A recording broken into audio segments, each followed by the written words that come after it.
Nous sommes en compagnie ce soir de notre premier speaker, Jérémy Bossard, qui lui aussi d'ailleurs est de Dijon. Il a passé 8 ans au Canada.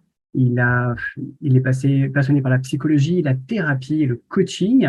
Et il est en recherche d'équilibre tête-cœur-corps. Vous verrez que c'est très en lien avec l'énéagramme, qu'il va vous présenter, un magnifique outil, toujours ravi de nouvelles connaissances.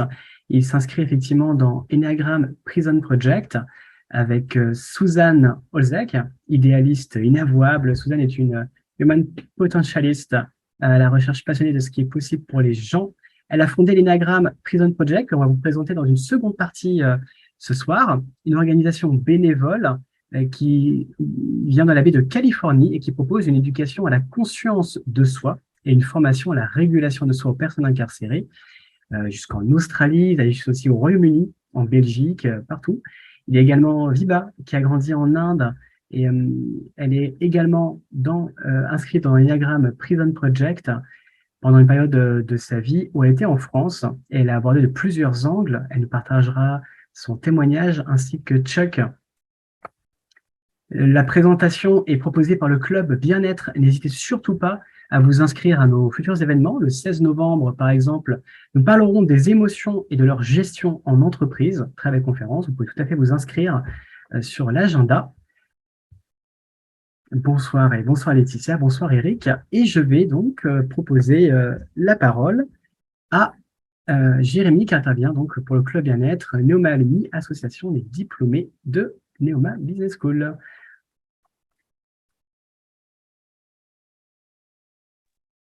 Bonsoir Michael, bonsoir tout le monde. Merci pour organiser cette conférence. Donc moi, dans cette première partie, je vais essentiellement vous parler de l'ennéagramme et puis donc de ce bel outil. Je vais en fait commencer directement par une présentation. Toc, on va rentrer directement dans le vif du sujet. Alors, j'ai pas mal de choses à vous partager ce soir. N'hésitez pas à prendre éventuellement des captures d'écran, de vous poser des questions. On aura un petit moment d'échange un peu après. Et moi, je vais commencer par le point d'entrée que j'ai choisi ce soir pour vous parler de l'ennéagramme. Vous allez voir, c'est un outil qui est très complet, qui est très subtil, qui peut prendre du temps finalement à pouvoir l'appréhender correctement. Et moi, j'ai choisi de commencer par vous parler des trois centres. Alors, les trois centres, c'est quoi? C'est à la fois la tête, à la fois le cœur et à la fois le corps. Alors, je vous propose de commencer par essayer déjà d'aller sentir un petit peu c'est quoi ça, le centre corporel, le centre émotionnel et la tête. Ça va nous permettre en même temps d'arriver tranquillement dans la conférence. Pour ce faire, je vous invite à prendre une posture confortable, éventuellement ajuster votre assise sur la chaise, mettre les pieds bien à plat sur le sol, éventuellement les mains sur les cuisses. Vous pouvez bouger un petit peu les épaules dans un sens puis dans l'autre. Bougez la nuque. Vous pouvez bouger aussi un peu la mâchoire. Prenez le temps déjà de vous reconnecter un peu à vous-même, à votre corps. Vous pouvez fermer les yeux si vous le voulez et commencer tranquillement à prendre quelques bonnes grandes amples inspirations par le nez et expirer tranquillement par la bouche entre les deux lèvres. Encore une fois, on inspire par le nez et on expire par les lèvres. On ralentit un petit peu notre rythme, on se reconnecte à notre corps et on va aller porter notre attention au niveau du ventre, au niveau de notre centre corporel. Qu'est-ce que me dit mon ventre ce soir? Est-ce que j'ai faim? Est-ce que j'ai trop mangé? Est-ce que il y a des contractions? Qu'est-ce que vous pouvez remarquer à cet endroit? Le ventre, c'est le siège donc, du centre corporel. C'est de là qu'on va développer un sentiment de conscience, un sentiment de stabilité, d'assurance, notre capacité à aller agir dans la vie et dans notre environnement. Okay? On va désormais monter d'un étage et puis tranquillement, on va continuer le long de la colonne vertébrale pour remonter au niveau du cœur, sentir les battements cardiaques, ressentir qu'est-ce qui se passe au niveau de la poitrine. Et là, on arrive dans le monde des émotions. Dans l'accueil des émotions qui se présentent à nous ce soir, est-ce que c'est agité? Est-ce que c'est calme? Qu'est-ce qui s'y présente? Avec bienveillance, évidemment. Et puis, le centre émotionnel, c'est aussi notre capacité à rentrer en connexion avec les autres. C'est notre capacité à sentir les besoins des autres. C'est notre capacité aussi à... C'est un peu une question existentielle. C'est quoi mon identité? Qui suis-je? Et c'est aussi notre capacité à prendre soin les uns des autres. On peut respirer un bon coup dans cet endroit-là. Et on va monter au niveau du centre mental, au niveau de la tête. Qu'est-ce qui se passe dans ce centre? Là également, sans jugement, avec bienveillance, accueillez ce qui se présente. Est-ce que c'est calme? Est-ce que c'est agité? Est-ce que j'ai les pensées attirées par des choses qui sont passées dans la journée? Peu importe, on accueille ce qui se présente. Le centre mental, c'est notre capacité à voir les choses, à clarifier, à comprendre. C'est aussi notre capacité à faire preuve de clairvoyance. On peut prendre une dernière bonne inspiration et expiration. Et tranquillement, si vous aviez les yeux fermés, je vous invite à les réouvrir. Et tout en conservant votre qualité de présence à vous-même, rentrer en lien à travers l'écran avec toutes les personnes qui sont avec nous ce soir. Et on va pouvoir commencer cette conférence. Alors, là, ce que je vous ai fait vivre un petit peu rapidement, c'était les trois centres, à la fois la tête, le cœur et le corps. Donc, ces trois centres, on les appelle aussi les centres corporels, émotionnels et mentaux. Ils sont associés à trois émotions dites aversives. La peur est plutôt associée à la tête, au centre mental, la tristesse au niveau du cœur et la colère au niveau du centre viscéral, au niveau du corps. Et la problématique en fait qui arrive, c'est que généralement on a tendance, on va voir à travers les différents archétypes qu'on va développer plus tard, à privilégier un centre par rapport à un autre. Et entre trop ou pas assez, trop de tête, on risque peut-être de trop partir, par exemple dans les peurs, si on est dans l'anticipation, dans toujours un petit peu aux aguets. Peut-être qu'au contraire, par exemple, est-ce que je ferme mon cœur et que du coup je suis plus du tout en lien avec les autres, que ce soit perso ou pro, ou est-ce que corporel, est-ce que je suis un peu trop dans mon corps, dans une forme d'énergie que j'envoie vers l'extérieur? Bref, il y a plusieurs nuances. On va voir comment ça se caractérise au niveau des différents types. Et en fait, on a repéré récemment avec les neurosciences qu'on a trois paquets de neurones. Un dans la tête, un dans le cœur et un dans le corps. Alors tout ça, ça agit ensemble. Hein. Tout est en mouvement. Maintenant, la mauvaise nouvelle, c'est que quelque part, on va rapidement perdre des neurones. Bon, ça, on peut pas en recréer. Par contre, la bonne nouvelle, c'est qu'on peut créer des nouvelles connexions de neurones. Et donc ça, c'est ce qui va nous permettre d'aller rééquilibrer un petit peu cet équilibre tête, cœur, corps. Et à travers la cartographie de l'ennéagramme, ça nous donne une super belle vue finalement pour pouvoir orienter ce travail et aller vers quelque chose d'un petit peu plus harmonieux et un peu plus équilibré. Alors l'ennéagramme, le voici. On a vu qu'il y a trois centres. Il y a trois centres, il y a 9 profils, donc on a 3 profils par centre. Les 8, 9, 1 sont plutôt sur le centre instinctif, donc on est dans le corps. C'est associé plutôt à l'émotion de la colère, c'est le fait d'agir sur le monde.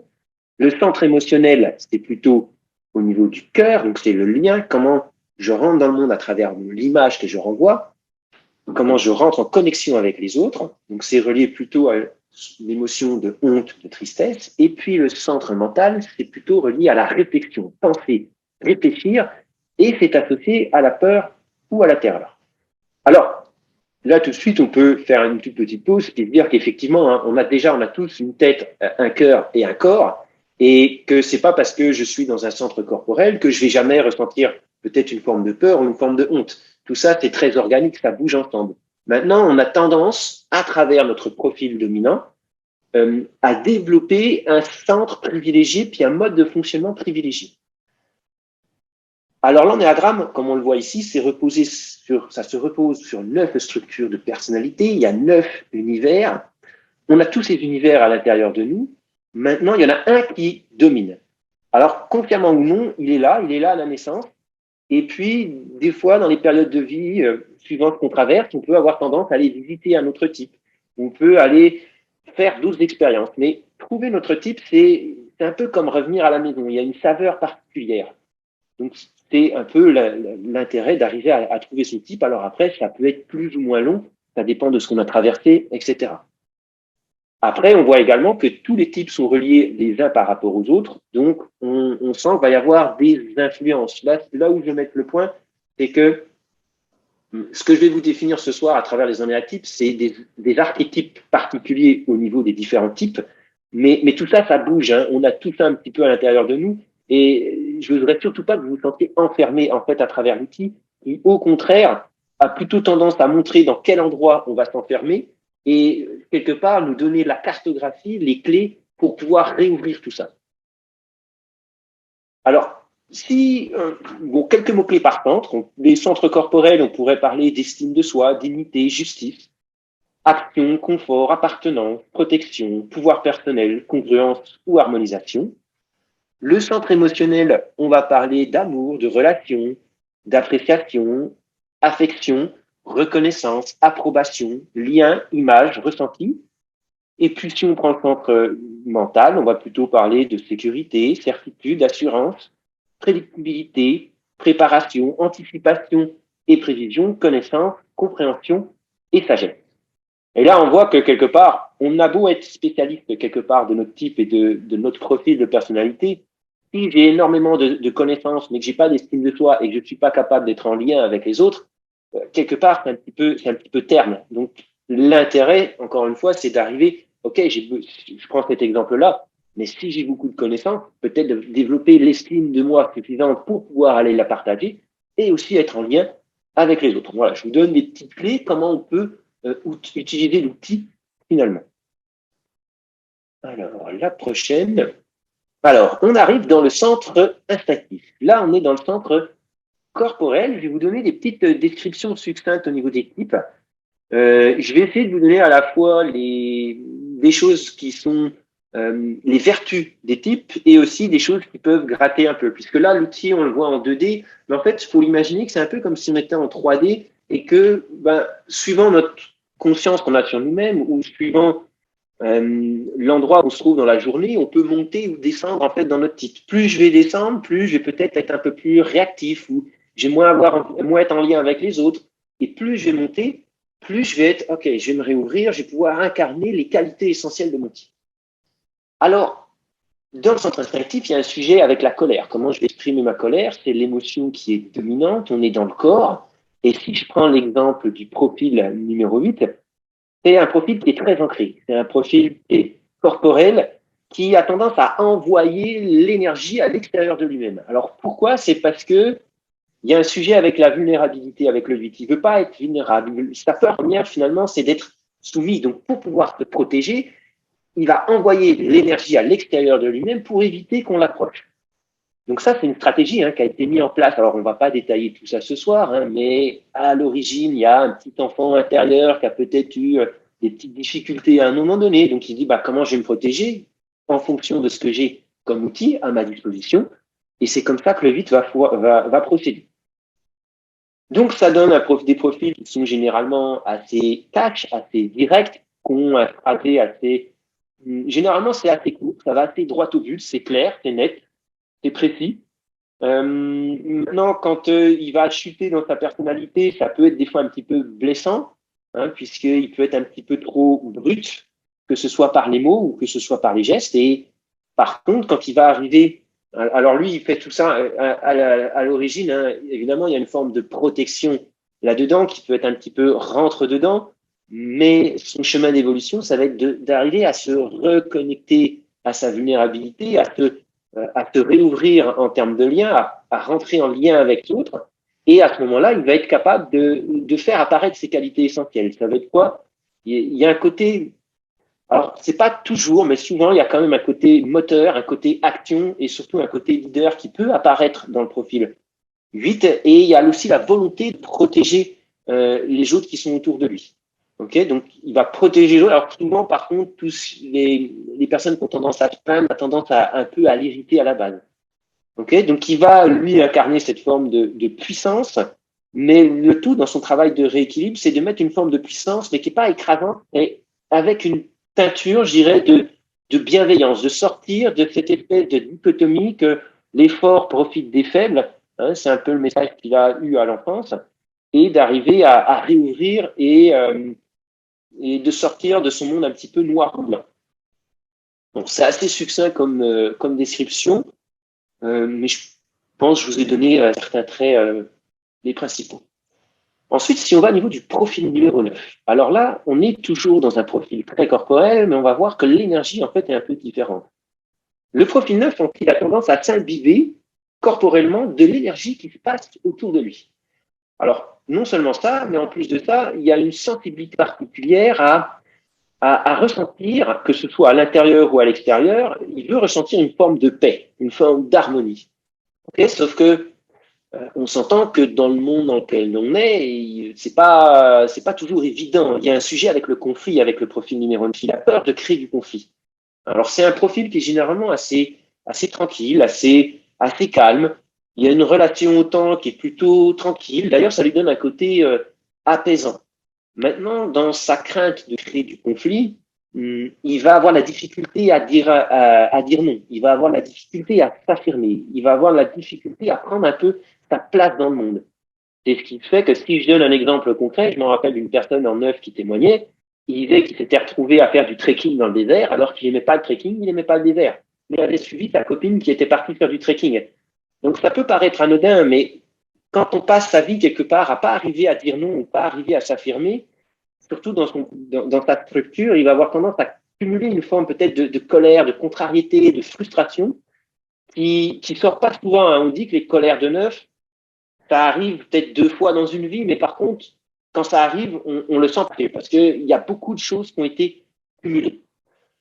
Alors lui, dans son chemin d'évolution, hein, ça va être d'arriver à prendre sa place, à arriver à dire non et à arriver à finalement diffuser ce pourquoi il a. Alors, généralement, en ennéagramme, hein, on ne dit pas aux personnes quel type elles sont. On laisse les gens trouver parce que de toute façon, c'est ce qui se passe à l'intérieur d'eux. Ils ont besoin de... C'est mieux que les personnes trouvent leur propre profil.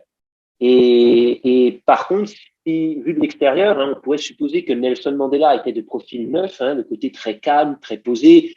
Et, en fait, rien que de le sentir dans une pièce, on peut supposer qu'il y a comme une forme de paix et d'harmonie qui se diffuse.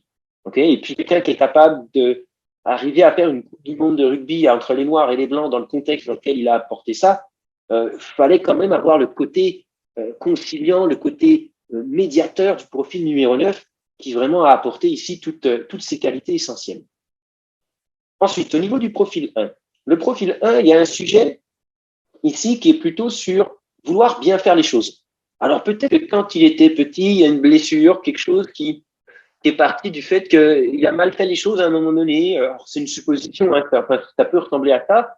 Et il s'est fait gronder. Et à partir de là, lui, il s'est dit, attends, mais moi, j'ai envie quelque part de me faire aimer. Le petit enfant, il a envie de se faire aimer. Donc, il va créer une forme d'intégrité, une forme de structure à travers laquelle il y a des choses bien, il y a des choses pas bien. Je vais essayer d'être intègre, je vais essayer d'être droit, je vais essayer d'avoir un comportement qui est vertueux. Et puis, je vais essayer d'améliorer les choses. Donc, on voit que ça part quand même d'une bonne intention. Maintenant, quand il va, alors on peut dire soit il chute dans son profil, ou soit il y a un excès de type, il va avoir tendance peut-être à mettre trop l'emphase sur les erreurs. Il va avoir peut-être un côté des fois qui peut être piquant dans ses remarques, parce que je vois les erreurs, je vois ce qui ne va pas aussi chez les autres, chez moi, même avec lui-même. Le profil 1, on dit qu'il a on prend l'image souvent du Jiminy Cricket sur l'épaule, qui est toujours en train de lui dire, OK, est-ce que les choses que je fais, elles sont bien, est-ce que c'est pas bien, est-ce que c'est intègre, etc. Donc on peut sentir que ça peut devenir un petit peu anxiogène, que ce soit pour lui ou pour les autres. Alors maintenant, on part aussi des fois du perfectionniste, hein, pour le 1. On voit que dans son chemin d'évolution, il va y avoir plusieurs choses. Arriver à relaxer un petit peu sa structure qui est peut-être un peu trop dans la recherche de perfection, relaxer un petit peu ça, parce que déjà, lui, ça va lui permettre de relâcher, et en même temps arriver à réouvrir son prisme qui souvent est il a sa propre teinture de profil 1 et puis il a tendance à oublier qu'il y a 8 autres profils. Okay, donc, arriver à se mettre dans le monde de l'autre, arriver à sentir l'autre, qu'il n'y a pas qu'une seule façon de fonctionner. Et à partir de là, toutes ces qualités essentielles ressortent et on parle de la bonté du 1 qui vise quand même à améliorer le monde, à faire en sorte que les choses vont bien, à permettre aux gens de devenir des meilleures personnes. On parle aussi du réformateur, hein, pour le profil 1. On peut supposer, par exemple, que Gandhi était de profil 1, hein, qui fait une carrière d'avocat qui était quand même plutôt confortable pour… alors, je ne vais pas parler de manière un peu inappropriée, mais en tout cas, il faut aller marcher dans les rues, dans le monde pour pouvoir réunir le monde ensemble et un peu faire comme une sorte de vœu de pauvreté. Fallait quand même avoir la foi, fallait avoir une motivation, une force intérieure qui était vraiment présente à ce moment-là, d'améliorer les choses. Okay, alors ensuite, on retourne dans le monde du centre émotionnel. Centre émotionnel de 3-4, on est au niveau du cœur, au niveau de l'image, au niveau de l'identité. Qui suis-je? Comment je rentre en lien avec les autres? Alors, on va parler du profil 2 pour commencer.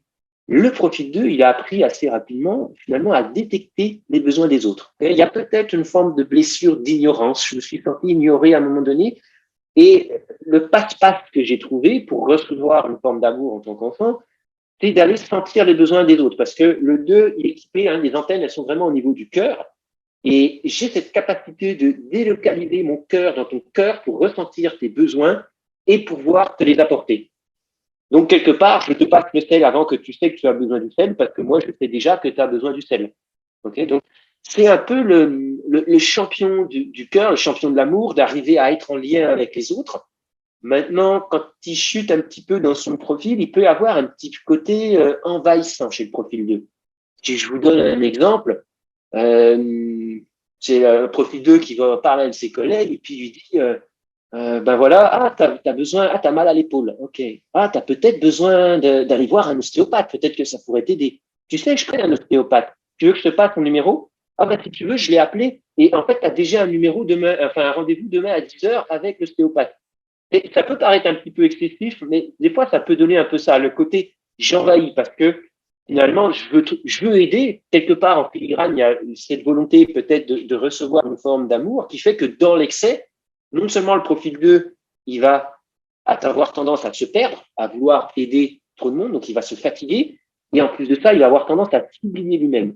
Okay, il va oublier ses propres besoins, et dans son chemin d'évolution, là, on voit qu'il y a aussi un travail de rééquilibrage à faire, dans le sens où peut-être mettre un peu moins l'emphase sur anticiper les besoins des autres. Alors, c'est quand même ça, c'est quand même son dos, hein, faut pas non plus faut pas le gommer complètement, mais c'est juste, ok, gérer un petit peu ça, me reconnecter à mes propres besoins, puis être dans une dynamique de donner et recevoir, qui est un peu plus alignée. Je me rappelle d'une fille en profil 2 qui travaille dans une entreprise, puis elle disait que assez rapidement, elle connaissait complètement par cœur finalement 3 étages sur 4. Et le jour en fait où elle est partie de l'entreprise parce que le contrat ne lui convenait plus, en fait, ils se sont rendu compte au sein de l'entreprise qu'elle avait un gros manque parce qu'elle avait cette capacité à créer du lien au niveau des gens, les uns avec les autres, et que c'était précieux en fait. Donc quelque part après, finalement, ils l'ont rappelé, ils m'ont donné son contrat parce que elle sentait l'importance de ce profil-là en termes de lien et pour créer du lien. Alors ensuite, on va passer au niveau du profil numéro 3. Le profil numéro 3, je cherche à obtenir une image positive de moi-même à travers la réussite de ce que je fais. C'est un profil qui généralement est assez compétitif, qui marque beaucoup sur l'atteinte d'objectifs, parce que quelque part, si je réussis, si j'arrive à obtenir finalement des récompenses, quelque part, j'obtiens une forme d'amour. Donc c'est un petit peu détourné, je m'identifie, je suis ce que je fais, ok, et ça donne des profils qui généralement sont très moteurs. Il y a beaucoup d'énergie dans le profil 3 et ils vont il peut avoir aussi un côté très leader, un côté entrepreneurial, ils sont fonceurs.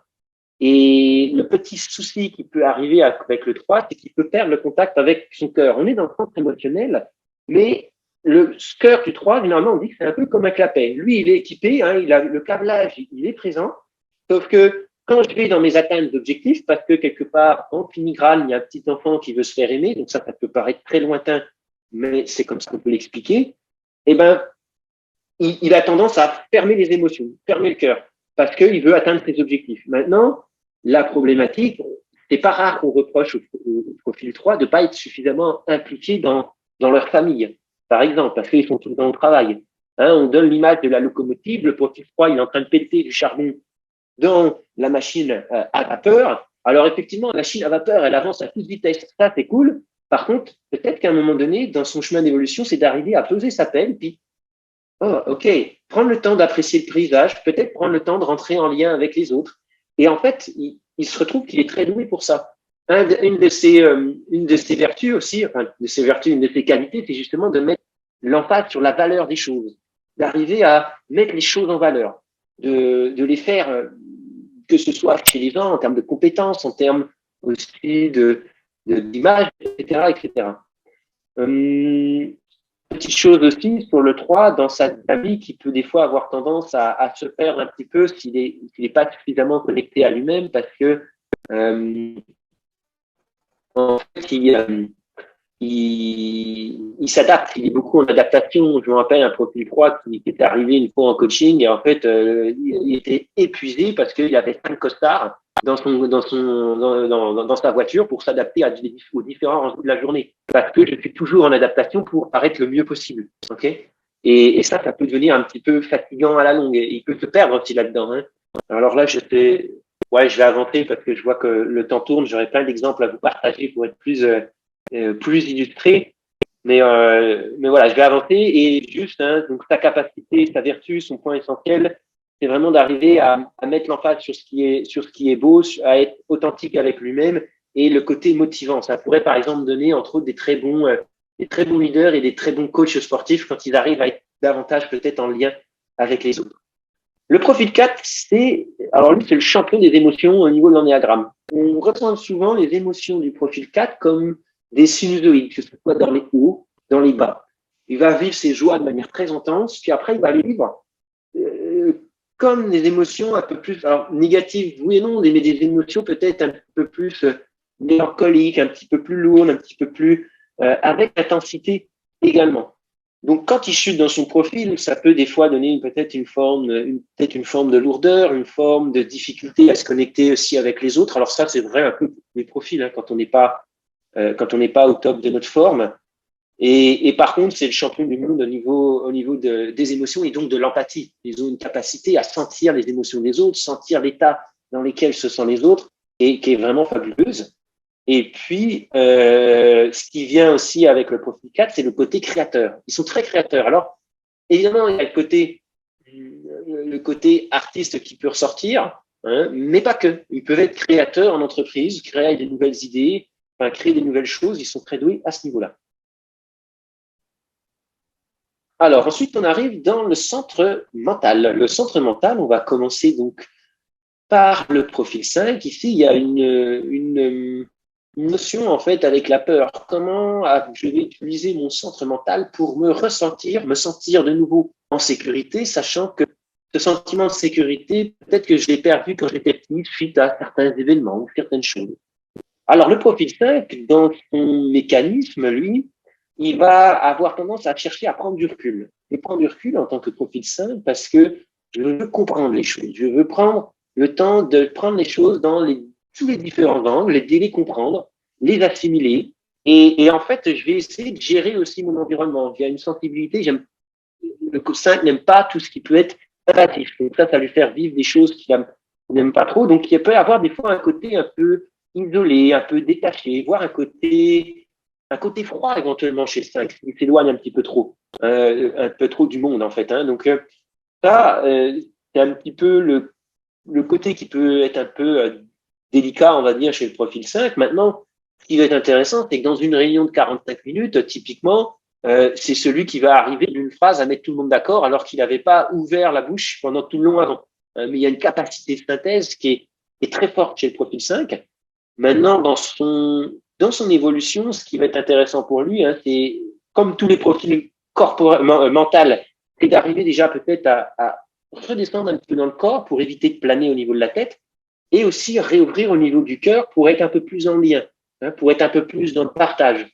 Sortir peut-être un petit peu de cette idée que le monde ne donne pas, donc moi je vais pas donner non plus. En 5, si je suis en bas dans mon profil, finalement j'ai qu'un grain de riz. Alors déjà que j'en ai pas beaucoup, je vais pas non plus te le donner, quoi. Et ça c'est un peu imagé, mais ça peut être en termes de savoir, en termes d'émotion, en termes de lien, en termes de contact. Ok. Et le fait de réouvrir, ça peut aider à ce niveau-là. Alors, soit dit en passant, on peut imaginer déjà que on n'aura pas le temps de rentrer dans le détail ce soir, mais en termes d'interaction, s'il y a un profil 8 qui est un petit peu très dans l'extériorisation, qui peut être impulsif, qui rentre dans le bureau d'un profil 5, qui lui a besoin de son calme, de son intimité et évite les intrusions. Et si le 8 rentre de manière peu trop véhémente dans le bureau du profil 5, c'est sûr que ça va pas le mettre dans une bonne dynamique pour pouvoir échanger. Il peut se sentir quelque part comme agressé, intrusé. Ok. Donc ça, c'est un peu le type de dynamique qui est intéressante à voir avec l'ennéagramme. Ensuite, au niveau du profil 6. Alors le profil 6, c'est un profil mental aussi, qui a perdu son sentiment de sécurité à un moment donné, puis pour retrouver son sentiment de sécurité, tout va passer au niveau de la tête et il va chercher à anticiper tout ce qui est risque et danger. Il va anticiper, il va se faire tous les différents scénarios possibles et imaginables pour pouvoir anticiper tout ça. Donc, d'un côté, c'est génial parce que le profil 6, c'est celui qui, dans un dossier de 400 pages, il va être capable de dire, ouais, mais là, si on oublie de mettre cette ligne-là en plus, finalement, au niveau du projet, on va se planter. Donc, cette capacité d'anticiper les risques et les dangers, ça peut être bien. Maintenant, quand il chute dans son profil, il peut avoir tendance à tomber un petit peu trop dans le doute ou un petit peu trop dans la suspicion, un petit peu trop dans une forme d'insécurité, besoin d'être rassuré. Donc là, à ce moment-là, il faut qu'il arrive à se reconnecter à lui-même, faire confiance de nouveau à ses capacités, faire confiance au lien qu'il a avec les autres, et à partir de là, il peut arriver à faire ressortir ses qualités essentielles. Alors, on va trouver donc ce dont j'ai parlé, cette capacité à anticiper de risques et dangers qui, lorsqu'elle est ajustée, c'est tout à fait intéressant, tout à fait chouette, mais il y a aussi une grande loyauté chez le profil 6. On dit qu'il est très loyal. Donc, que ce soit au travail, dans très dévoué pour l'entreprise, mais aussi dans ses relations perso, etc. Ensuite, le dernier profil, on va passer au profil numéro 7. Alors, le profil 7, là aussi, ça se passe beaucoup au niveau de la tête. Ça va très, très vite. À l'origine, il y a souvent eu un sentiment d'enfermement qui n'était pas très agréable. Et pour éviter de se sentir de nouveau enfermé, à travers ce centre mental, il va chercher à... Il y a aussi une forme, d'anticipation, où on va plutôt parler de planification. Planifier tous les différentes possibilités. Planifier plein de projets. Souvent, il y a plein de projets dans les profils 7. Ils aiment bien commencer les choses parce que c'est excitant, il y a le goût de l'aventure, on découvre quelque chose. Souvent, il y a le côté aussi enthousiaste qui déborde chez le profil 7, le côté optimiste. C'est celui qui, dans une réunion peut-être des fois un peu lourde, il va être capable de mettre une petite blague pour détendre l'atmosphère. C'est quand même ça peut être chouette. Maintenant, le petit chaud qu'il arrive des fois à se canaliser, il peut être des fois un petit peu dispersé. Il est beaucoup dans la légèreté et puis voilà, donc c'est celui qui nous connecte le plus à la joie, le profil numéro 7. Maintenant, il reste beaucoup dans ses émotions positives. C'est un peu comme une sorte de mission qui s'est donnée, c'est d'être positif, d'amener la joie, le soleil sur terre. Il le fait très bien. Maintenant, pour qu'il puisse être un petit peu plus complet, c'est peut-être bien aussi pour lui de se connecter un peu plus à l'autre versant. Comme le profil 4, vous savez, il va dans les bas, il peut s'aider un peu du profil, le 7 peut s'aider un petit peu du 4 pour aller connecter un peu l'entièreté de ses émotions. Voilà pour description succincte des ennéatypes. On va poursuivre. Donc, comment la structure de personnalité s'est construite? Alors ça, c'est quelque chose que, juste d'ailleurs, ça va me permettre de faire le lien avec EPP. Là, ce que je vais vous présenter, c'est quelque chose que qu'on avait développé à côté dans un autre contexte. On peut partir du principe qu'à l'intérieur de nous, il y a l'essence. Donc l'essence, c'est toutes nos qualités essentielles. C'est ce qu'il y a de plus beau, c'est notre capacité à être bienveillant, notre capacité à faire preuve d'altruisme, d'écoute, à être en lien avec les autres, etc., etc. Alors, chaque emnéatype a une petite coloration d'essence particulière. Maintenant, cette essence, qui est là à l'origine, elle aime pas trop être blessée. Quand elle va sentir quelque chose qui est un petit peu dérangeant, elle va mettre une structure en place pour pouvoir se protéger. La première couche qu'elle va mettre autour, c'est comme un système d'alarme, c'est peur. Ouais, la peur, c'est ce qui lui dit, oh là, il y a un danger qui arrive. Je peux vous prendre un exemple, l'exemple de la biche que j'aime bien. La biche, quand elle est sur le bord de la route, puis en pleine nuit, et qu'elle voit des pas arriver, effectivement, il y a quelque chose qui arrive, il y a une peur qui monte. Bon, maintenant, il suffit pas d'avoir peur, parce que si elle fait juste avoir peur, mais qu'elle bouge pas, ça va être dramatique. Donc, à ce moment-là, il y a une deuxième couche autour qu'on appelle mécanisme de défense, qui nous permet d'aller se mettre de nouveau en sécurité. Donc, dans ce contexte, si je reprends l'exemple de la biche, le cœur va commencer à s'accélérer, les muscles vont se contracter, puis elle va se mettre en mouvement pour aller dans un endroit où elle va se sentir de nouveau en sécurité. Donc ça, c'est peut-être, alors tous ces mécanismes-là, oui, juste autour, le dernier sexe, certes, c'est notre personnalité. C'est la personnalité que l'on va présenter au monde. Maintenant, chaque emnéatype va avoir des peurs, des mécanismes de défense spécifiques, et plus cette épaisseur de couche et de peur va être épaisse, plus on va s'éloigner de notre essence. Plus la personnalité que l'on va présenter, celle avec laquelle on va vivre, finalement, elle va être éloignée. OK. Alors, l'outil, comme je vous disais, il peut se voir aussi en 3D. Donc là, on parle des niveaux de développement. Quand on est plutôt en haut, 1, 2, 3, on va considérer finalement que c'est notre capacité à être présent à nous-mêmes. C'est notre capacité à être conscient de nos réactivités, de nos mécanismes de défense. On est conscient de ce qui se joue à l'intérieur de nous. On est conscient de ce qu'on renvoie aux autres. On est conscient aussi de comment on réagit à l'autre. Et le fait d'être présent nous-mêmes, ça nous permet aussi de rentrer en lien plus facilement et aussi d'apporter nos qualités essentielles plus facilement, d'avoir un côté créateur. OK ? Après, quand on est dans les niveaux intermédiaires, on est plutôt, on va dire, absent à nous-mêmes. On n'est pas trop cool. Bon, on sait un peu ce qui se passe. Bon, c'est OK, mais on ne sait pas trop ce qui joue. Nos mécanismes de défense, peut-être qu'ils se mettent plus ou moins en fonctionnement. Et voilà, on arrive à vivre et c'est OK. Maintenant, les niveaux 7, 8, 9, là, on est plutôt en bas. Donc là, on voit que plus on est en bas, plus l'épaisseur de peur et mécanisme de défense est important et plus on s'éloigne de nos qualités essentielles. Et là, on va plutôt être dans quelque chose d'un peu plus, on va être propice finalement à se blesser, à se blesser soi-même ou blesser les autres. Donc, on est dans une dynamique qui est un petit peu délicate. Maintenant, ce qu'on peut voir, c'est que, alors déjà, ça, même dans une seule et même journée, on peut bouger, on peut monter dans les niveaux 1, plutôt supérieurs ou inférieurs en fonction de comment on se trouve dans la journée, mais aussi en fonction des différentes phases de vie où on se trouve. L'ennéagramme nous propose une cartographie pour voir comment on évolue là-dedans.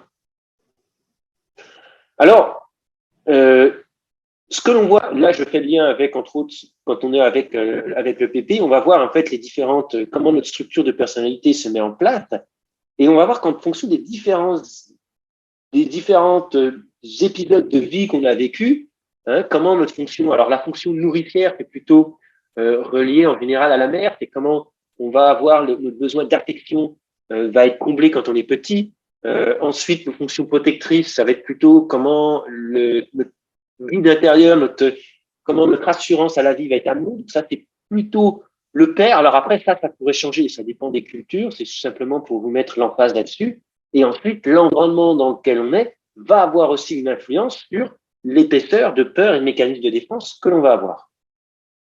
Maintenant, évidemment, alors, on a une mère qui était, alors je donne un exemple qui est un petit peu dur, mais si on a une mère qui fumait ou qui consommait de l'alcool, un père qui peut-être nous battait ou battait notre mère, ou un environnement qui était un petit peu ardu, donc désolé, je rentre dans des périodes, dans des choses qui sont un petit peu hard, mais c'est ce que c'est, et c'est ce qui fait que quelque part, on peut se retrouver assez facilement en bas dans les niveaux 7, 8, 9. Maintenant, c'est pour ça qu'on va développer des comportements violents, des difficultés relationnelles, des difficultés à trouver sa place dans la société, puisqu'on a d'épaisseur on est souvent dans nos mécanismes de défense.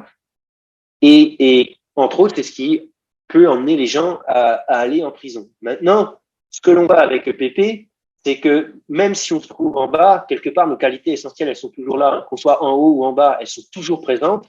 Maintenant, l'ennéagramme nous permet de cartographier l'endroit où on est, et ensuite, avec d'autres outils, l'objectif, c'est d'arriver à remonter.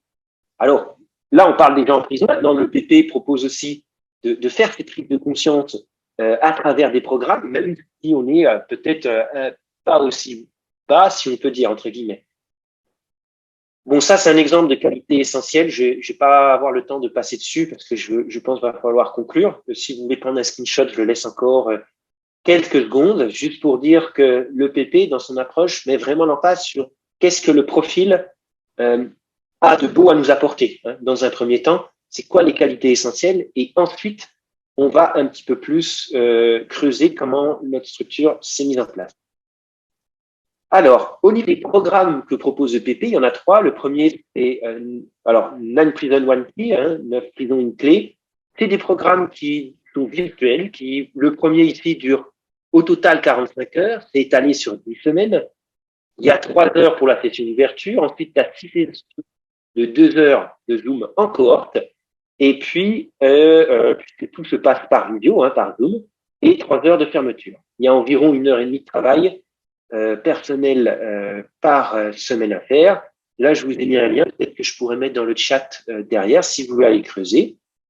Dans le deuxième programme, ici, on va beaucoup plus creuser dans comment notre structure s'est mise en place, prendre possession de notre type, comme on l'a dit, accro à notre personnalité, on va voir les mécanismes de défense.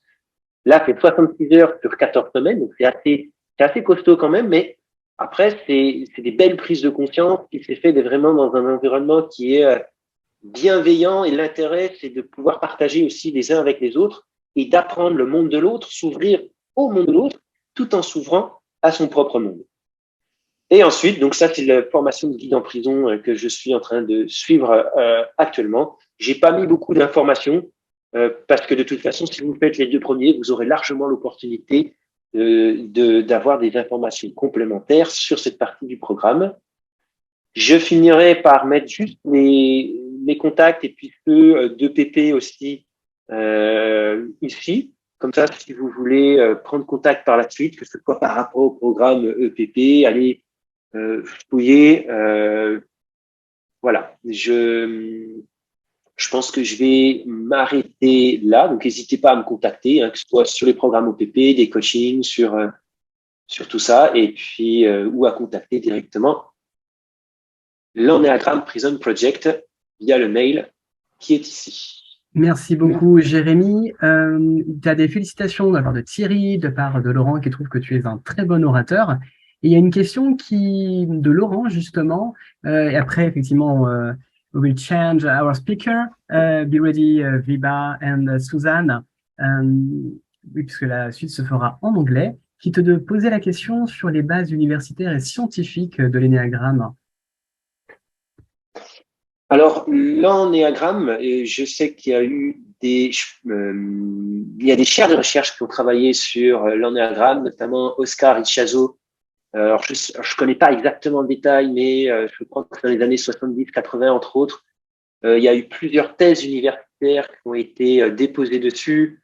Il y a des personnes, psychologues comme Hélène Palmer aussi, qui ont travaillé dessus, qui ont écrit des livres.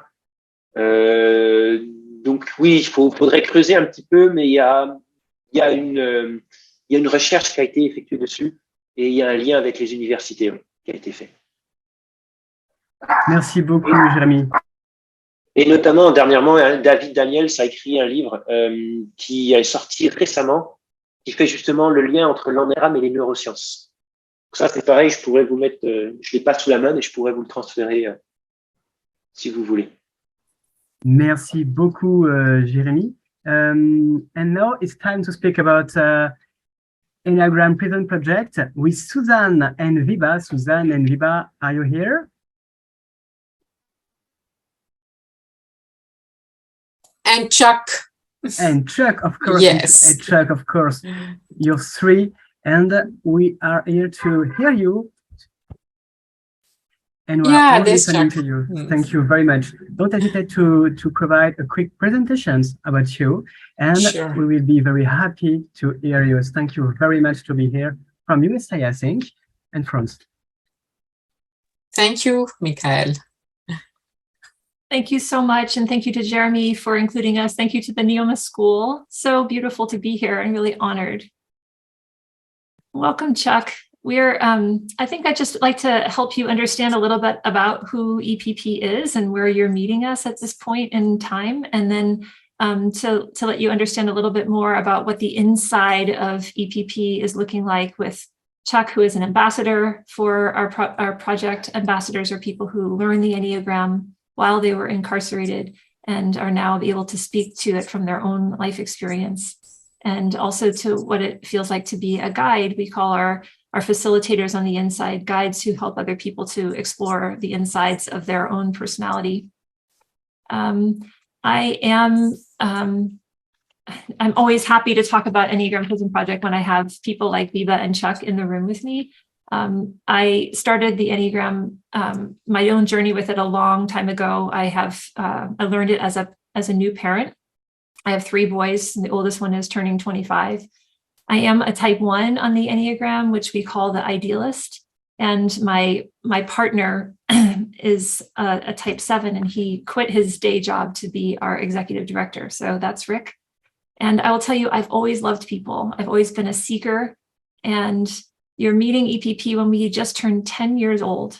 So in April, we turned 10. We've always been on a mission to help people to understand why we do what we do using the Enneagram to inspire transformation on both sides of the bars. And we do that through self-awareness, self-regulation, and self-compassion.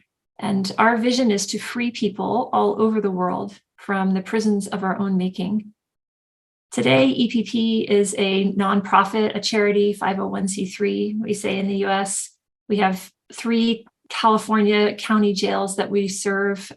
One of them is the largest in the county and serve 3 California prisons, including San Quentin, and the largest female facility in the country.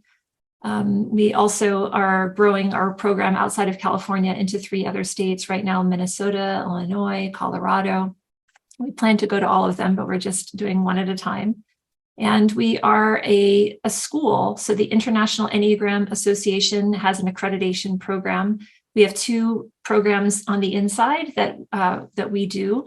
And then we also have the 3 that Jeremy was describing on the outside. We've graduated 6,000 students or more from our full program on the inside.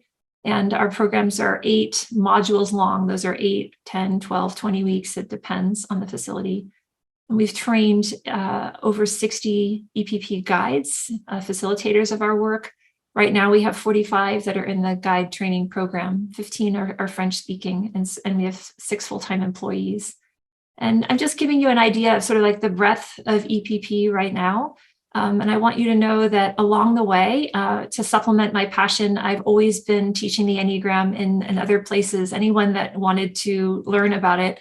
And I just teach the same curriculum with a different logo. You know, sometimes I've left jail and I've changed my EPP shirt, this one, and I put on a blouse and I go and I teach people who have a lot of resources, millionaires and billionaires, and people at Google and Apple and Young Presidents Organization. And it doesn't matter who we're talking to about the Enneagram. The important thing is that you recognize this is a human tool. This is a human system. And just yesterday, I was explaining exactly the same way that Jeremy was, that we start with something really innocent and beautiful.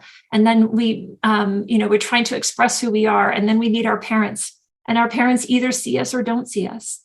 Things happen to us that shouldn't have happened to us, and things that should have happened didn't happen. And when it's like that, we contract against ourselves if we don't get seen the way that we want to be seen. But we still have to survive. And so we imitate that essentially good thing inside of ourselves. And the mimicry of that essence is ego. Everybody's doing this. So it doesn't matter where I teach, I always teach like that, because human beings are running organizations, not machines. And yesterday I worked with this one group, and they kept stopping me saying, wait a minute, are you saying we are not our personality? And I said, yes, that's what I'm saying. And they kept this, such a smart group, they kept stopping me and making sure they got it right. Are you saying that personality is not our consciousness? And that's what we're trying to say. And we're trying to say it with the most tangible exemplars that we possibly could. And I know that that's what Chuck and also Viva can speak to. We're so serious about our mission. And I've been, like I said, developing a consultancy practice all these years to supplement the work that I do in a nonprofit. And last year I founded an organization called the Human Potentialists. And it's using the same inspiration and the same curriculum that we learned on the inside to democratize the Enneagram. So we're on a mission to connect people to our core humanity, the thing that the people on the inside really showed to me. And we're standing on the shoulders of giants. So I'm really just delighted that you get to hear from Chuck and Chuck's story a little bit today.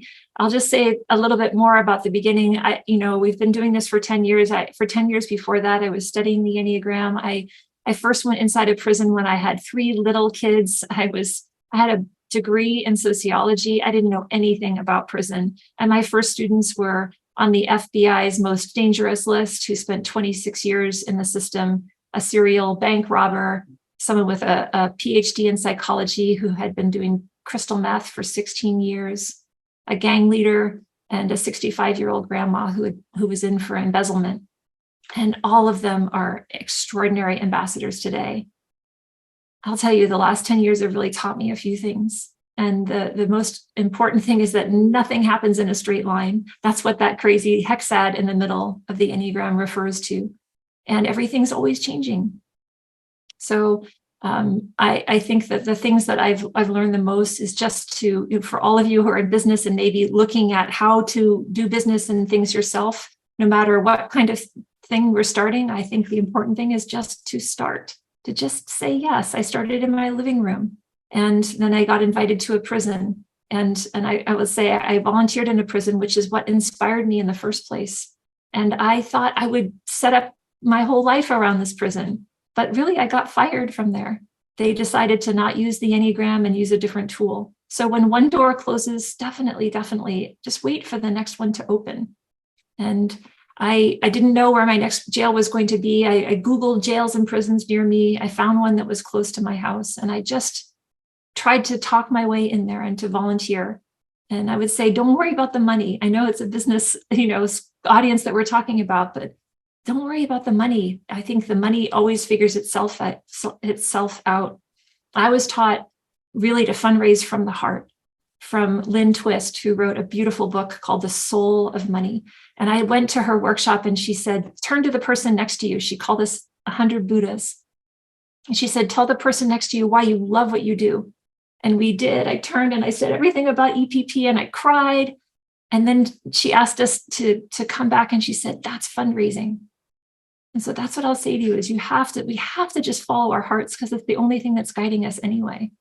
And nothing is convenient. I've driven a lot of miles on my little car for EPP. I've driven and flown places. It's not always the way that we think. And during the pandemic, all jails and prisons closed to our programming. Of course, your life stopped too, EPPs also. And that was the moment where we decided we better do something different. So we just piloted our in-custody curriculum. We put it online. We built a learning management system. We did one at a time. People liked it. We did a little more. Then we enrolled a lot of people and we decided to build the rest of the plane while it was still in the air. And it was worth it. We now have over 1,000 people in our Enneagram community. Hopefully you'll be joining us soon. And now that the rest of prisons and jails have opened up, and we're in prisons and jails in a way we never, ever would have expected. From our living rooms and kitchens on Zoom. If you told me 5 years ago that we would be doing that, I would have told you you're crazy. There's no way, but that's exactly what we do now. And everything is scaling. So I think I just always say, follow the green lights. If something is easy, go there. And if it's not easy, wait. And I am very hardworking and I'm good at pushing elephants uphill, but it doesn't have to be that way. So I think the last thing I'll just say is about knowing ourselves. I mean, the Enneagram is a tool that helps us to know who we are and what we're about. And somehow that really touches me right now, because if we don't know who we are, we don't know what we're doing. But the Enneagram helps us to get so deep and so clear. And along the way of growing this project, it really began to grow me. It helped me to know what I valued, and that to realize how little I valued myself. And as that got clearer to me, I recognized that presence and flexibility and gratitude and trust, these are the core values of this organization. Integrity and appreciation, and this value of diversity and equity, inclusion and access, allowing people to be able to have access to the Enneagram, only happens when we belong to ourselves enough to bring it. And that's just been such a journey for me. I'm still in. The last thing I want to say is I've really learned in growing this work that we need to invest.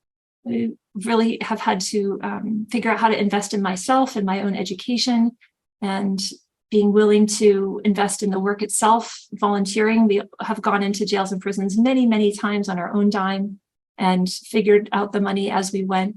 And also investing in other people. Everyone has something different to offer. Some people have their time, some people have real talent, some people have treasure. And it's about being available to what's there and who wants to come. One of the major developers of the Enneagram is named David Daniels, and he substitute taught my first class when I went to Finland to talk about the Enneagram. So I think it comes in very unsuspecting ways. Just expect people to feel your heart and to fall in line with that, and expect the unexpected, because so many things happen that I never, ever would have imagined. I just invite you to take a breath. That's just a dump from my heart about what's possible when you bring the Enneagram into your work. And I just want to say that we would not have a project if there weren't people who heard about this tool and in these most uncommon circumstances said, that feels like something that can show me, and to reflect me back to myself, help me be back in line with who I am. And Chuck, I just want to thank you for your presence and for being here. And I'd like to ask if you could please introduce yourself in just a few words and help us to understand, where are you? Who are you inside of EPP today? Good morning, everybody, or afternoon. And first of all, again, thank you, Susan, for coming into San Quentin and allowing me to be who I am today, or be part of it, right? My name's Chuck. I'm a type 1. EPP found me, and I connected with it while I was serving a life sentence in San Quentin Prison in California. I had been in prison, in an actual prison and mental prison, emotional prison, probably most of my life. I lived in an unhealthy state most of my life, and through sheer karma and just perfect timing, I ran into one person I saw on a prison yard that was talking about the Enneagram. I went to another group and they was talking about Enneagram, and I was like, wait a minute, this is not a coincidence. Let me go check it out. And what was offered to me was the best thing that ever happened to my life. It helped me go into a direction of where I needed to be, and that was within me. The things that the defense mechanisms that I built over these years and was resistant to change, and it gave me opportunity to open these doors up, to open my heart, to open my mind to the possibilities of being free. And today I could say I'm free. I served 23 straight years. I've been free from all prisons for the last 2 years. I finally got off parole last year, and I had the beautiful opportunity to become an ambassador, to share the things that freed me inside. And now I like to also share the message, the word, the program to people I encounter. I work here in San Francisco at a homeless shelter. And every chance I get, I share EPP. And thankful every day. Thank you, Chuck, for helping us to just drop in and hear a little bit about you. I want you to know who you're being taught by, and there are no words to describe what all that time on the inside does to a person. And Chuck is the real deal. This calm presence that Chuck brings, he also brings to a lot of work to benefit people who are living in homelessness, and he has a heart to continue to be in service. And you're an uncommon leader, Chuck. And I want people to understand a little bit about this prison of personality and how the Enneagram is a key that unlocks us, because that ticket is what has allowed Viva, who I want to introduce next, to go do so much of what we've started here in the United States and translate not just the words, but the spirit of the program across the waters and in a global way. So Chuck, what we understand, and we just have precious, short amount of time together, but Jeremy set up the stage for us, right? The little type 1 gets this idea that about themselves. They are good, right? Essentially, type 1s are good. And the little one gets the idea that it's not okay to be angry. And so if I do feel angry, I contract against that. And the basic desire that I have is just to be the thing that I already am. And yet my conditioning, my home environment, everything sets me up to believe something else about myself. And that's the way that we get stuck in personality as a type 1. And then there's a way that if we can just be present to the other story that we have inside of ourselves, we can start to recognize, the imitation of this goodness is not the judgment. It's not being angry. It's not, forcing things to be different. It's allowing things to be as they are.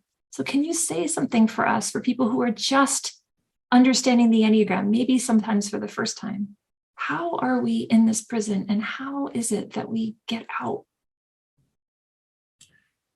Well, like in our bylaws, we're in a prison of our own making, right? And it comes from the stories that, like you just said, we create for ourselves, and then a glimpse of the environment that we see around us, and I chose to believe it, right? And so I would get in trouble, and I'd be like, "Oh, now I'm a bad person because of this," and then society or whatever entity will reinforce that by saying you were wrong. Right. And we take that to heart in this. So I built up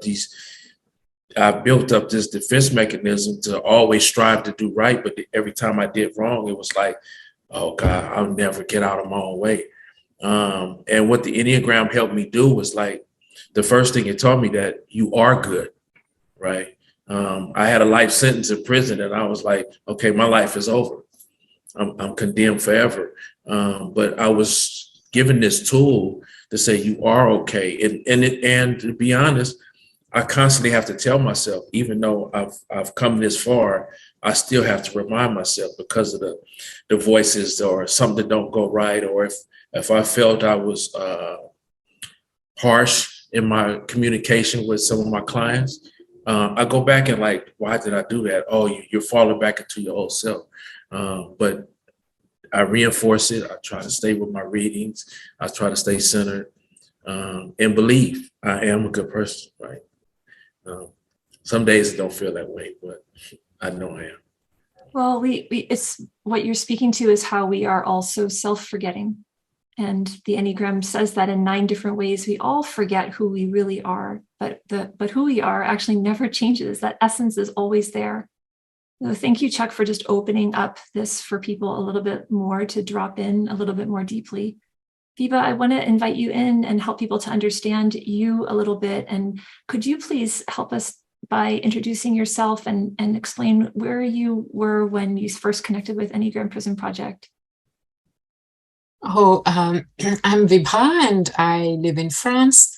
And the first time I connected with Enneagram Prison Project is actually when Susan wrote her article after her experience in the Texas jail, prison of Texas, in our alumni journal of that was called Talk. That's when I first connected to Enneagram Prison Project years ago. And as Jeremy explained, a type 9, and Chuck said that the internal message for the 1 was when things get tough and this message that I'm a bad person, for me as a type 9 is the inner message for the type 9 is I'm not important. So it's hard for me to reach out to, what I feel, wow, this is something I really want when I read the article, but I didn't reach out. I was just following from the distance. And then you came to train us in Belgium, and green lights. I love that expression, and that's when I met you. That's when I connected to the curriculum, and a curriculum that really is for me constantly reminding us about what's right inside of us, and the beauty, the power, the strength, the potential that's there, that we move away from. And now I get to fully participate in growing the project we call the EPP Francophone with our teams in Belgium and France. It's so nice to hear you, Wiebe, to hearken back to that and to remember how, and I know all of us have these places inside where we're unsure. We may be very passionate about one thing, but unsure about ourselves. And that's, we all just reflect around us, reflect that to the people that are around us. And so I very much found myself the same way. We tell stories at Ambassadors about how I was trying to talk myself into the prison and they were trying to talk themselves into the classroom. And yet what Wiebe brings is this sage wisdom about knowing, as a 9 knows, that everything and everyone belongs. And from the beginning, when I was just trying to think about where would this project go next, there was a very big green light in Belgium and France. In Belgium especially, this is where we started. And I don't speak any French. And Wiebe was my translator. And so she's being quite modest to say, she was on the outside and maybe fate or circumstances put us in the same translation room. But from the beginning, Wiebe was always translating my heart about what was possible. And sometimes even now when I forget, she is my touchstone to help me to remember that, it's not ever going to be too big. And so Wiebe, can you talk a little bit about how EPP has grown you?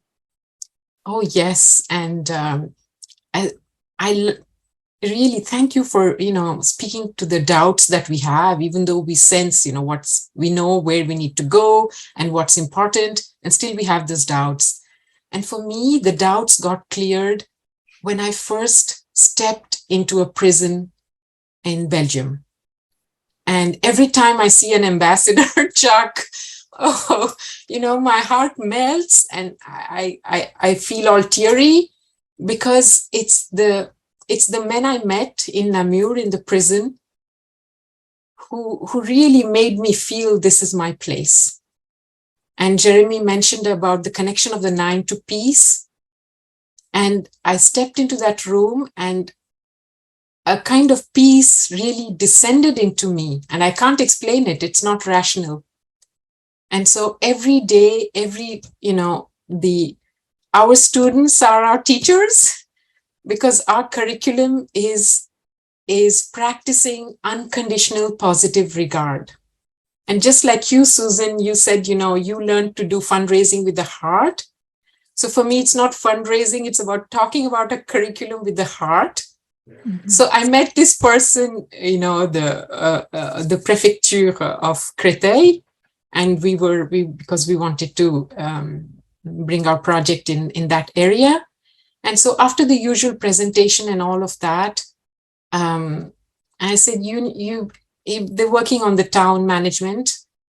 And I said, imagine in the difficult neighborhoods, children who've never heard a word of appreciation, have never been seen, for everything that's right about them. That's our job. That's what we do when we go into prison. And to be able to practice that is so healing for ourselves. So for me, it's when in the class, when I'm saying, I see what's right about you. and we are all around the circle. And whether inside or outside, we are all trying to grow out of our prisons and the limitations. And so it's like, teach what you need to learn. So every time I'm teaching, I'm saying those messages to myself. And that's how EPP grows me. And not only in the classroom, in our meetings, our organization we try to do everything as consciously as possible, remembering our humanity, remembering our gifts, and facing our challenges, and being transparent and working. One of our values is we do the work together. And for me, as a 9, wanting to keep, to bring everybody hand in hand together, that's really important. And also what society is asking of us right now. How can we function with all our differences in groups in a conscious manner?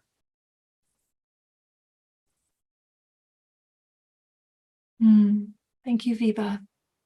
I think this note that you're ending on right there is the invitation for all of us to consider that it is true. I'm sure we can all feel inside of ourselves that we're all in a prison of our own making. But what's also more true is that there was a prison made for us in childhood. No matter how your parents were, there's always someone who didn't get exactly what we needed. And that's the truth. The more we can just allow that to be true, the more humanly we can just come into contact with each other, and see what we want to learn from there. I was speaking with my client that I was speaking of just yesterday, and this is a very smart group of people. And there was one person who was very skeptical. And by the way, there are types for this, but in the very beginning, we just want to make sure that it's safe for people to even begin to look at themselves. And this man had never done that before. He said, it's going to take me 8 hours to answer your questions. And I said, you can have all the time that you want. And people in his team are very playful, and they kept saying, I know what you are. And I said, no, let him be what he is. Let him find his way. And I felt almost like a little boy in this client of mine. I didn't talk to him like a little boy, but I did feel that protection I have for letting us be where we are when we start. And Vibha started with her doubts, and Chuck too, and me too. And as we learn to allow ourselves to be where we are, something else is wanting to emerge. And this is one of the most profound teachings of the Enneagram. Just accepting things in one moment allows them to be different in the next. And we are so full of plans and things that we think we know, and directions that we think we're supposed to go in. And what we really don't know is what can unfold in the moment when we're all really present to each other, because we are getting our information from different sources, and we're bringing with us different life experiences. And what we know today is that every time there's an ambassador in the room at Enneagram Prison Project, we can be sure we are not forgetting our curriculum. We are not forgetting the most important thing that we've built the whole organization on. And I want to ask you, Chuck, about where you are in your life and how you feel in the present day. You know, it's not like I learned the Enneagram, check, and now my life is perfect because I got out. How is EPP growing you today? Well, I have to say this, that something that you just said earlier, is that when I first got introduced to EPP in prison, it became the safest place in the prison for me, was to go to my weekly meeting. I couldn't wait for Monday to come because I knew I was in a safe place. And that in turn helped me open up and become my true self. But to your question, I've been home 2 years. I've been free for 3 years. And when I came home, I actually just called Susan to thank her for the work that she helped me do when I came home, and she told me about the ambassador program and the aftercare program. And I jumped right on it because I needed more. And like she just said, it's not that I took all these classes in prison and now I'm home and my life is all wonderful. It's been a struggle, but it's been a gentle struggle because I've had the support, the encouragement in the curriculum to keep me every day, keep me abreast of what's happening, keep me abreast of myself. Today, since coming home in 2020, I've maintained at least 2 jobs. I have a wonderful fiance. I have my own place. I have a car. I have bills like everybody else. I got problems like everybody else, right? But today I can take that, these struggles, and today I have the courage to ask for help. I have the courage to reach out. Whereas before it was like, well, shit, if I don't do it, nobody else will do it. And I'll fall into my unhealthy phase of my type and try to do stuff on my own and let my anger direct me as opposed to my true heart, right? Today I have the courage to ask for help, and EPP has allowed that for me. I have thousands of numbers that I can call when I'm in a situation. And I probably had them before and didn't recognize it, right? Today I can recognize where I'm at, when I go below the line, when I'm above the line, wherever I'm at, there's somebody there to support me. My life, I've never been this happy in my life before. And in my past life, I had a lot of materialistic things and I thought I was happy. But I was never really happy, right? But today, what the treasures that I hold today are in my heart and in my mind. And they're priceless, right? But I have to give them, I have to share them on a daily basis. And, you know, you have to give away what you have in order to keep it, or the saying goes something like that, right? Thank you, I could Chuck. breathe today. Yeah, I feel you. So thank you. Thank you, everybody. Something that you're saying is very, bravo. Something really similar to what Viva is saying is that there's this way that we can bring more of ourselves when we can stay connected. And, you know, someone put in the chat that just your voice makes me feel safe. And there is something so grounded and so available about both of you. And when I talk to any client, I'm often telling stories, anonymous stories about our work and students on the inside. And when I'm on the inside, I'm often talking about how things are the same on the outside, because if you've been in 20, 30 years, you may not remember or know. And yet it's almost impossible to fully convince the other side.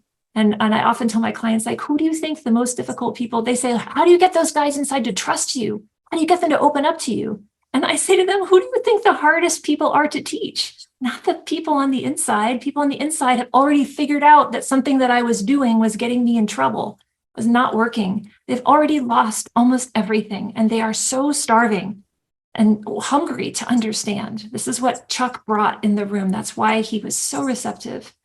And the people on the outside, we have more bells and whistles, more things that we have to put down, more that we're identified with. But actually, it's the same way for everyone to go inside and to work with this part first. And so, Michael, I just wondered if you, as a facilitator here, could help us if there are questions or if there are things that people are commenting about, if there's something that we could respond to about the group, questions for Chuck or for Viva. Very good, Heidi. If anyone has a question, please feel free to ask. But everyone says thank you so much to open your heart, your experience. Thank you for your sharing. It's very, very inspiring. It was very awesome and beautiful. Thank you to all. One other question is, if we have already been trained to Enneagram, should we start by the first program, 9P1 key, or could we go directly to the path to freedom? Thank you for asking. Our pathway to becoming a facilitator of our work is to start with 9 Prisons, 1 Key. And the reason for that is because it's really our compassionate approach to the Enneagram, that we want everyone to experience it and to be in the work before we're trying to do the work or try to teach anyone else. So that's the first step. After 9 Prisons, 1 Key, then you're eligible to take Path to Freedom. And after those 2 courses, you're eligible to apply for the guide training program. Thank you very much. And on the website, 9P1Key is speaking about beginning in September. When is the next one, please? Our next programs will be beginning in January, and probably the end of January. And so if you want to be on a list to be notified of when those next offerings become available, you can do that on our website. I think we can drop that in the chat for you. Yes, March 2023. March. Okay, thank you, Biba. Thank you, Viva.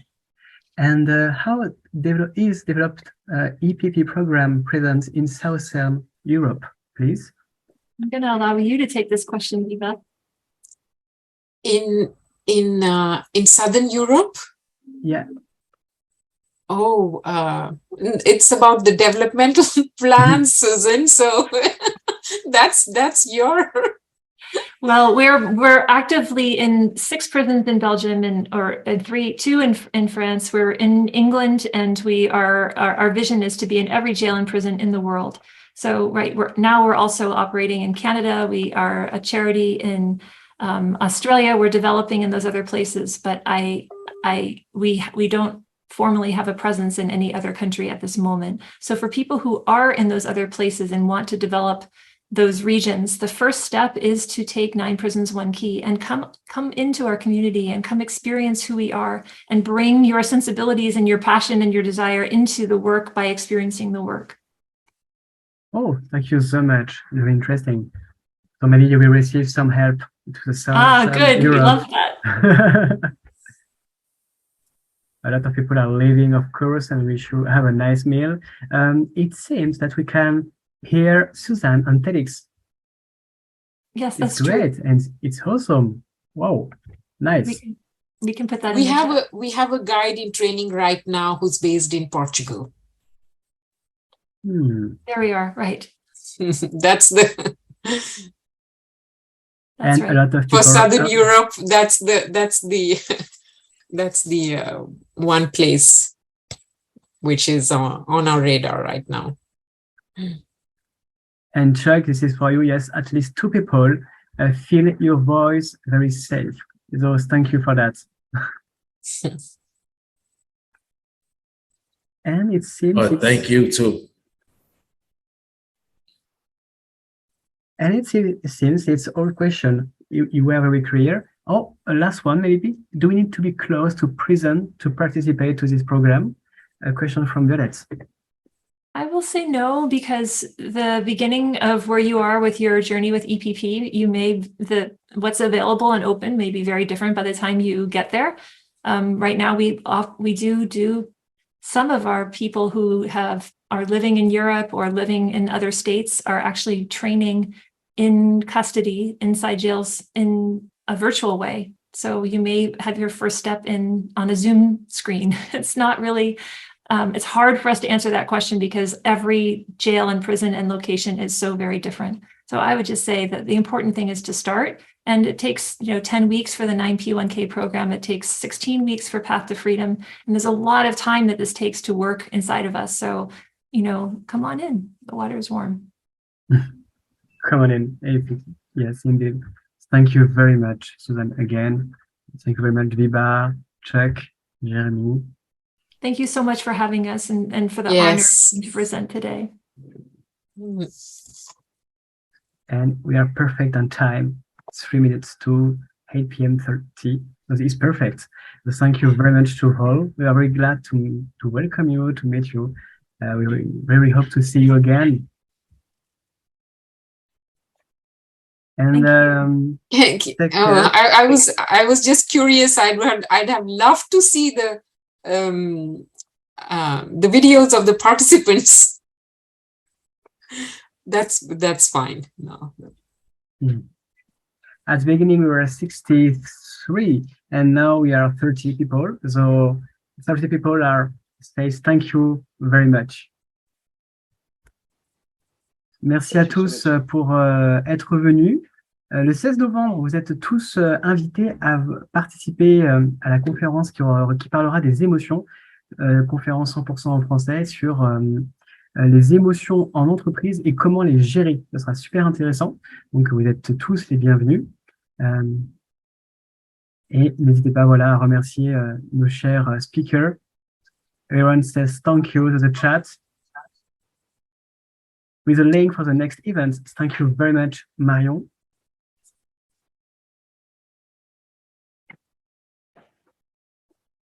Merci beaucoup. Merci à tout le monde. Merci tout le monde et très belle soirée, effectivement.